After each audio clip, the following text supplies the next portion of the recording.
एक बार फिर राजा विक्रमादित्य बेताल को पेड़ से उतारकर कंधे पर लादकर योगी की ओर बढ़ने लगता है। इस दौरान बेताल फिर से राजा को एक नई कहानी सुनाता है और शर्त वही होती है, अगर राजा ने मुंह खोला तो वो उड़ जाएगा और जवाब पता होते हुए भी नहीं दिया तो राजा की गर्दन को धड़ से अलग कर देगा। बेताल राजा को सुनाता है। बहुत साल पहले अयोध्या नगरी में वीरकेतु नाम का एक राजा राज करता था। उसी राज्य में एक साहूकार भी रहता था। धनी साहूकार का नाम था रत्नदत्त। उसकी एक ही सुंदर सी बेटी थी रत्नावती। रत्नावती के लिए कई रिश्ते आए, लेकिन उसने किसी से भी शादी करने के लिए हाँ नहीं की। इस वजह से उसके पिता काफी परेशान थे। रत्नावती को सिर्फ सुंदर और धनवान नहीं बल्कि बुद्धिमान और बलवान वर चाहिए था। एक और रत्नावती के पिता अपनी बेटी से परेशान थे। दूसरी ओर नगर में चोरी शुरू होने लगी थी, जिस वजह से रत्नदत्त को हर समय ये डर सताता था कि कहीं उसके घर से चोर सारा धन न लेकर चला जाए। इसी बीच रत्नावती की मुलाकात उस चोर से हो जाती है। रत्नावती को लोगों के घरों से फल तोड़कर खाने में बड़ा आनंद आता था। वह चोर रत्नावती को आम चुराना सिखाता है।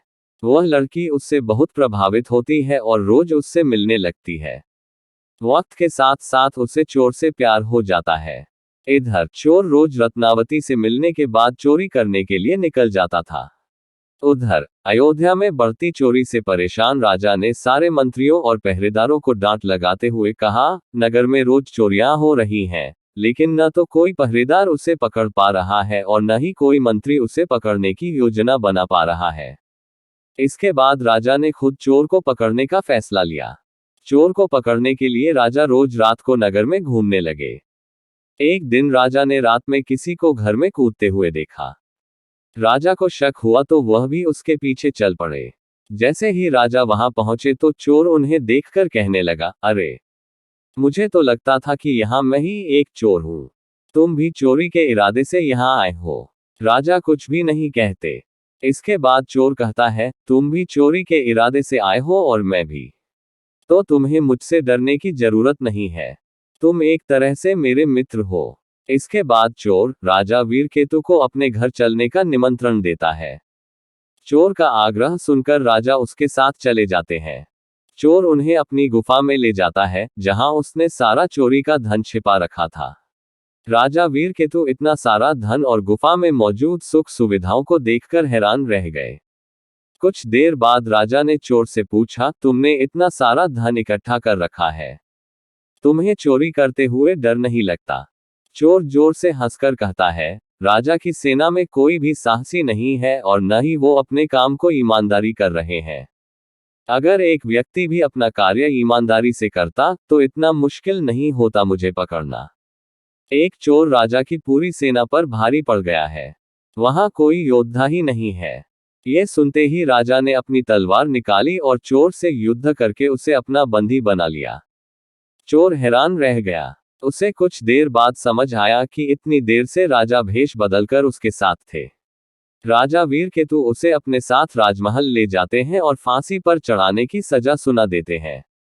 जैसे ही इस बात का ऐलान होता है कि चोर पकड़ा गया और उसे फांसी होने वाली है, तो रत्नावती परेशान हो जाती है।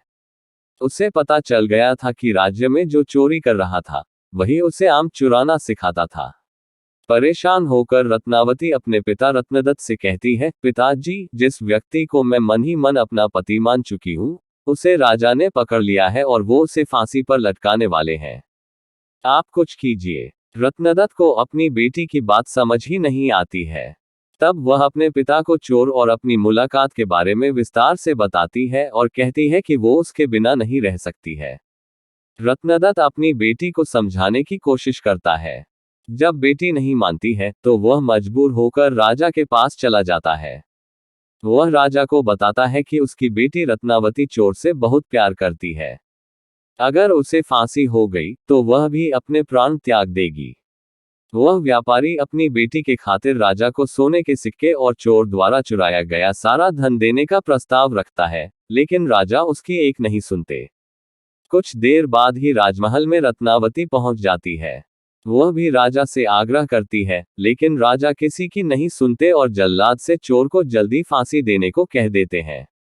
जैसे ही चोर को फांसी होने वाली होती है, वह पहले रोता है और फिर जोर से हंसने लगता है।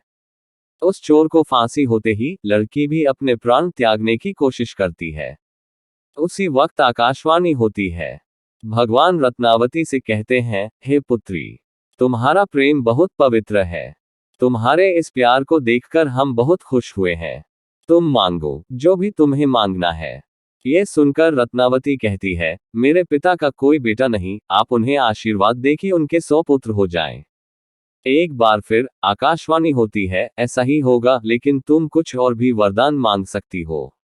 फिर रत्नावती कहती है, मैं उस चोर से बेहद प्यार करती हूँ, अगर हो सके तो आप उन्हें जीवित कर दीजिए। रत्नावती के वरदान मांगते ही चोर फिर से जीवित हो जाता है। इधर ये सब देखकर राजा बहुत हैरान हो जाते हैं। उधर चोर जीवित होने के बाद एक बार फिर रोता है और फिर जोर जोर से हंसने लगता है।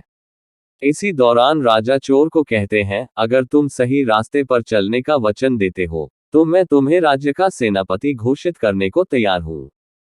चोर खुशी खुशी हाँ कर देता है। इतनी कहानी सुनाते ही बेताल चुप हो जाता है।